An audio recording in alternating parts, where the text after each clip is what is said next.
Si creciste viendo El Chavo del Ocho, hay algo que debes saber. Ese programa que parecía tan inocente, tan lleno de risas y ternura, escondía un infierno detrás de cámaras que muy pocos se atreven a contar, porque lo que pasaba en la vecindad no era nada comparado con lo que ocurría en la vida real de sus actores. Demandas, traiciones, envidias, silencios que dolían más que un grito, y amistades destruidas por contratos malditos. Hoy vamos a entrar a ese lado que nunca te mostraron, a ese rincón oscuro donde las tortas de jamón ya no eran motivo de risa, sino de guerra. Porque después de escuchar todo lo que pasó detrás del Chavo del Ocho, tal vez ya no puedas volver a ver el programa con los mismos ojos. Y tal vez descubras que el verdadero drama nunca estuvo en la vecindad, sino detrás del barril. Lo más irónico de todo es que el Chavo del Ocho ni siquiera estaba en los planes. Roberto Gómez Bolaños, mejor conocido como Chespirito, quería centrarse en otros personajes, el Dr. Chapatín, los Caquitos, cosas más adultas. El Chavo era apenas un experimento, un relleno. Un niño huérfano, torpe, con hambre y ropa vieja. Nada que prometiera cambiar la historia de la televisión. Pero pasó algo que nadie vio venir. El público se volvió loco. Sin promoción, sin presupuesto y sin estrategia de marketing. Solo una cubeta en la cabeza, una torta de jamón y un actor que lo dio todo con una inocencia brutal. Así nació la leyenda. Y lo más fuerte es esto. El Chavo le robó el show al mismísimo Chespirito. El personaje secundario se volvió el protagonista. Y aunque parezca un cuento feliz, para muchos dentro del elenco, ese éxito inesperado fue el comienzo de todos los problemas. Porque como no estaba planeado, nadie se preparó para manejarlo. Y lo que comenzó con risas, terminó con reclamos. Pero eso solo fue el primer golpe, porque lo que vino después rompió amistades para siempre. Cuando Televisa ofreció contratos de exclusividad al elenco del Chavo, todo parecía un triunfo. Seguridad laboral, fama garantizada, estabilidad. Pero como en todo trato con letra chiquita, lo que parecía un regalo terminó siendo una trampa. Carlos Villagrán, el actor detrás de Kiko, empezó a sentir que algo no cuadraba. No podía usar a su propio personaje fuera del programa. No tenía libertad creativa, y cada decisión importante pasaba por una sola persona, Roberto Gómez Bolaños. Villagrán no se quedó callado y lo acusó públicamente de tener celos, de censurarlo y de querer apagar su brillo. Y en una jugada que nadie vio venir, abandonó el programa. Pero lo que más dolió no fue su salida, sino lo que dejó roto. Una amistad de años que no sobrevivió a la fama. Desde ese momento, Chespirito y Kiko jamás se volvieron a hablar. Todo por un papel firmado sin pensar. Todo por no leer entre líneas. Y cuando creías que el conflicto había llegado al límite, Villagrán cruzó otra línea que encendería una guerra legal.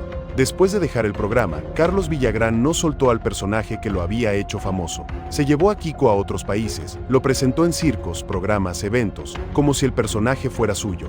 Pero había un problema enorme, legalmente no lo era. Roberto Gómez Bolaños, como creador de la serie, tenía todos los derechos sobre los personajes. Así que no tardó en demandarlo por uso indebido de propiedad intelectual.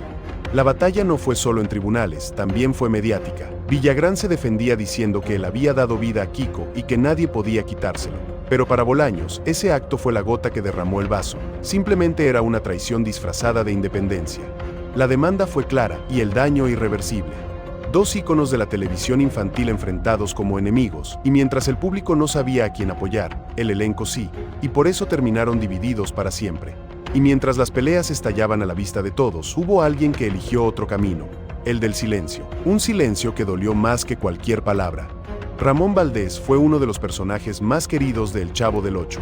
Su estilo despreocupado, su humor natural y su ternura disfrazada de regaños lo convirtieron en el alma de la vecindad. Pero un día, sin previo aviso, se fue. No dio entrevistas, no escribió cartas, no lanzó acusaciones. Simplemente desapareció del programa. Y mientras todos buscaban una explicación, él eligió el silencio. Pero la verdad era más amarga de lo que muchos imaginaban. Don Ramón ya no soportaba el ambiente en el set. Las tensiones, los egos, los pleitos constantes, simplemente lo desgastaron. Él no quería pelear con nadie. Tampoco quería tomar bandos, solo quería paz y para conseguirla eligió irse, sin despedirse y sin hacer ruido, porque a veces irse en silencio es la única forma de gritar lo que uno ya no aguanta. Su partida dejó un vacío que nunca se llenó, y fue también la primera señal de que tras esa vecindad de fantasía había algo que no estaba bien. Pero había alguien que no se quedó en silencio, alguien que desde las sombras empezó a ganar un poder que lo cambiaría todo. Frente a las cámaras, Florinda Mesa era Doña Florinda, la vecina mandona, la madre sobreprotectora, la eterna enamorada del profesor Girafales.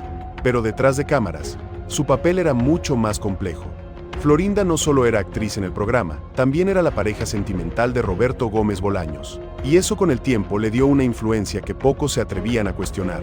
Muchos dentro del elenco comenzaron a notar que ella tomaba decisiones que no le correspondían, que opinaba sobre los guiones, que influía en los castings, que tenía voz y voto en quien se quedaba y quien salía del programa. Algunos actores comenzaron a sentirse desplazados, otros silenciados.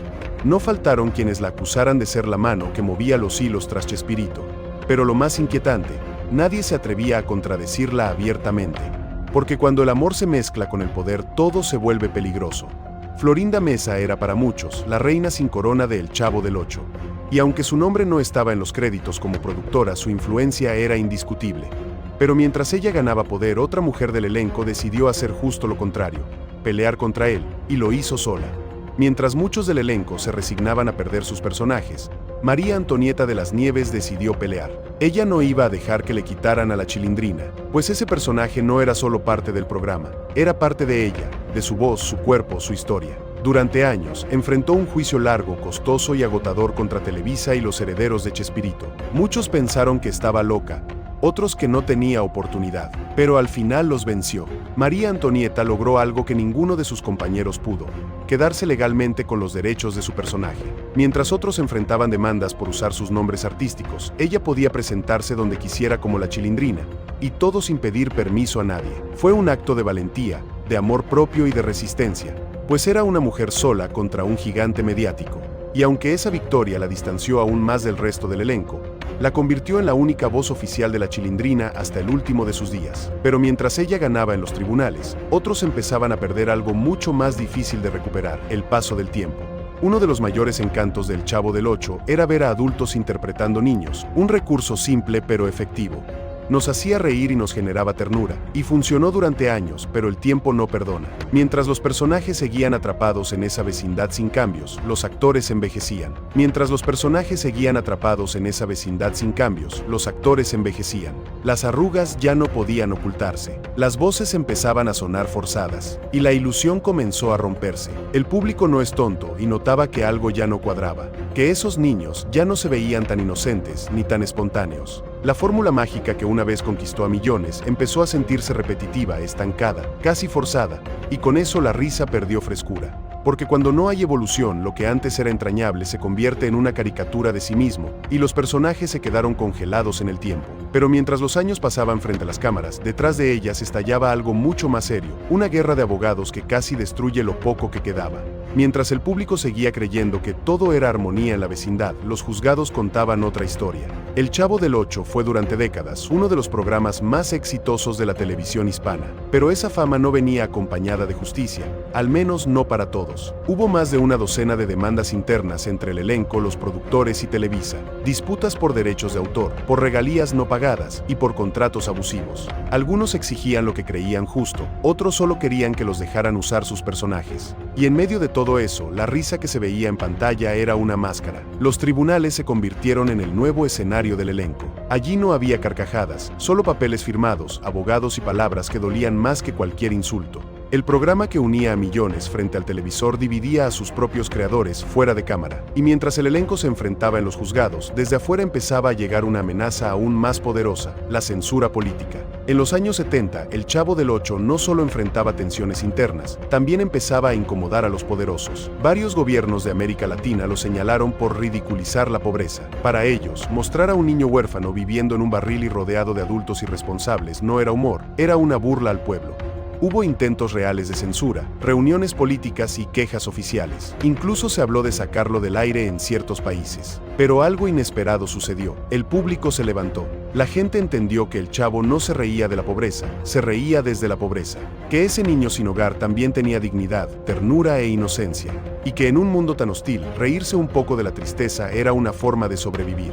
Así fue como el programa resistió, y no por la fuerza de Televisa, sino por el amor de millones que lo hicieron suyo. El Chavo había enfrentado a la política, y había ganado, pero lo que no pudo vencer fue el rencor, porque mientras el mundo pedía un reencuentro, el elenco ya ni siquiera se miraba a los ojos. Durante años, los fans soñaron con ver al elenco original reunido una vez más, un episodio especial, una entrevista grupal o un último abrazo, pero ese momento nunca llegó. Las heridas eran demasiado profundas. Las demandas, los egos, los resentimientos, todo había fracturado lo que alguna vez fue una familia. Y lo peor, muchos murieron sin reconciliarse. Don Ramón se fue sin volver a hablar con varios compañeros. Chespirito partió distanciado de Kiko. María Antonieta fue excluida de varios homenajes. Y hasta Florinda Mesa, pese a su cercanía con Bolaños, quedó sola en muchos momentos clave. No hubo fotos finales, no hubo perdones públicos. Solo silencio y miles de fans preguntándose, ¿por qué no pudieron dejar el pasado atrás? Y lo más triste es que cuando el creador del programa murió, el dolor no terminó.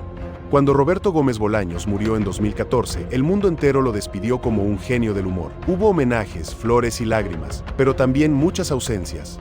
Varios de sus excompañeros ni siquiera fueron invitados a su funeral. Otros, aunque invitados, decidieron no ir. Demasiadas heridas seguían abiertas y demasiadas palabras nunca dichas. Lo que para el público fue una despedida conmovedora, para muchos dentro del elenco fue un cierre incompleto. Uno que dejó más preguntas que respuestas. ¿De verdad murió en paz?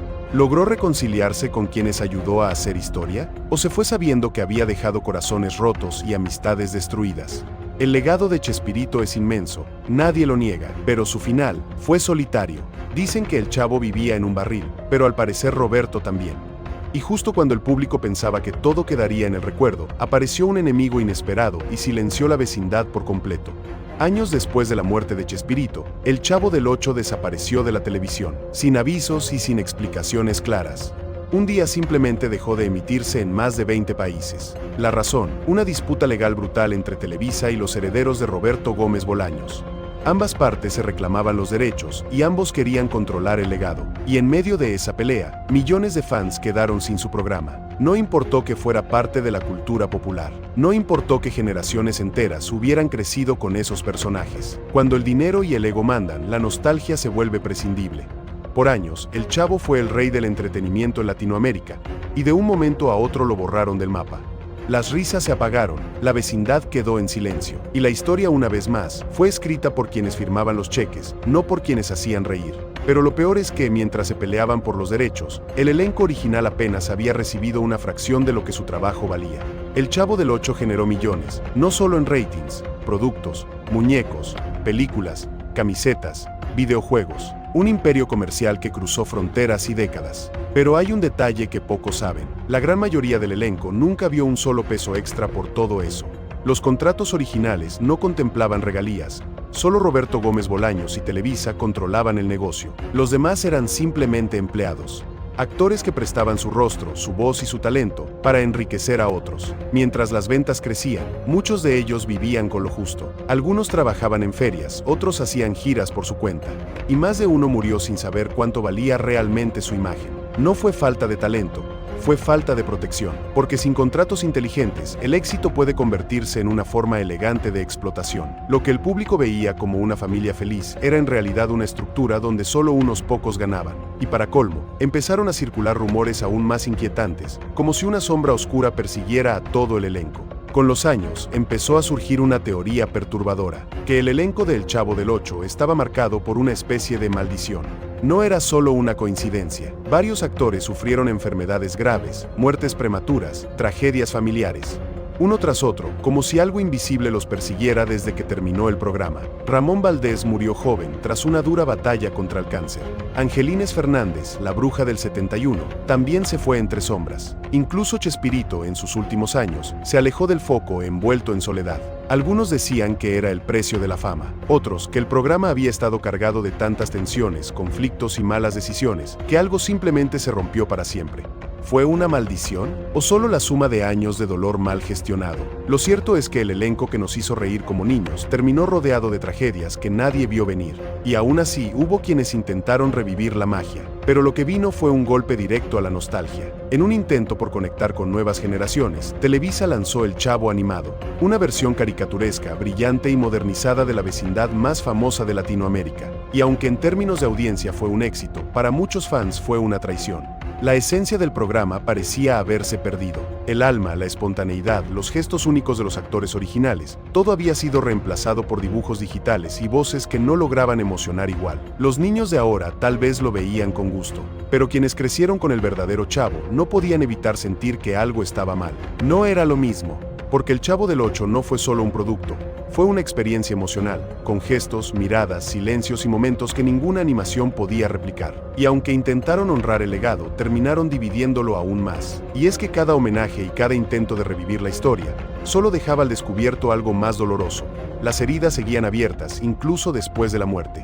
Después del fallecimiento de Roberto Gómez Bolaños, los homenajes parecían inevitables, pero lejos de unir, solo dejaron en evidencia lo fracturado que estaba el legado. Nombres olvidados, ausencias incómodas y egos desbordados marcaron cada evento. Algunos actores no fueron invitados.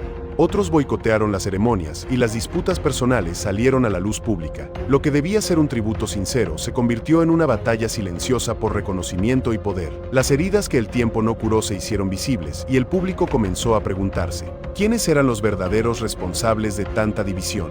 Y aunque el recuerdo del Chavo es inmortal, las personas detrás de la historia estaban lejos de la armonía. Porque a veces el mayor drama no está en el show, sino en lo que pasa cuando se apagan las luces. Un mundo donde la fama y el éxito no fueron suficientes para salvar amistades ni reparar daños. Lo que parecía un cuento feliz terminó siendo una lección dura. Si no aprendes a cuidar tus relaciones, ni la gloria ni la fortuna te salvarán. El Chavo del Ocho fue mucho más que un programa de televisión. Fue parte de nuestra cultura, nuestra infancia y nuestra memoria colectiva. Pero también fue una historia de pérdidas, errores y dolores ocultos tras la carcajada. Quizá la próxima vez que vuelvas a ver un episodio, no lo hagas solo para reír. Hazlo para entender que detrás de esa vecindad había mucho más que simples personajes. Había personas con sus luchas, sus heridas y sus secretos.